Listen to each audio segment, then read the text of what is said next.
All right, working for calories versus working for meters.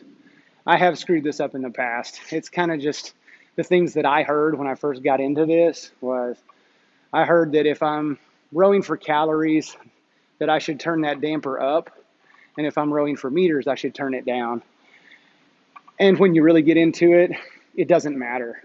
What really matters is how far are you going? How long are you going to be here? That's where the damper settings might matter. And the reason why we used to talk about calories versus meters is because typically when we're rowing for calories, we're not here that long. We're trying to crank out 10 calories, 20 calories, maybe 50 calories at the most. So it's a shorter piece. You can afford to go kind of hard because you know you're going to be off of this thing in a short amount of time, so you don't have to pace yourself as much. Whereas when we were talking about meters, we were typically talking about 1,000, 2,000, 5K, things like that. So we talked about turning the damper down because we were going to be here for a while. That's really what this breaks down to. We used to just say it wrong, I guess.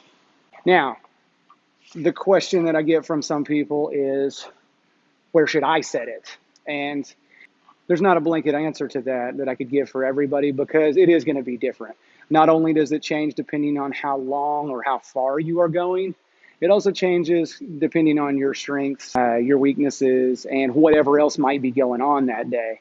So, in a nutshell, I have a general area that I like. I always start off kind of low in the 3 to 4 range, and then I may change it depending on what we're doing.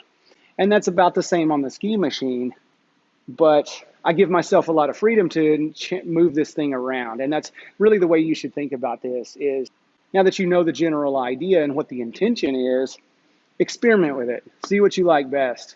There are going to be different days where you might feel like you're more productive by turning it up a little higher, but then there might be other days where you feel like you're able to pace yourself better by turning it down lower. So give yourself the freedom to play around with that.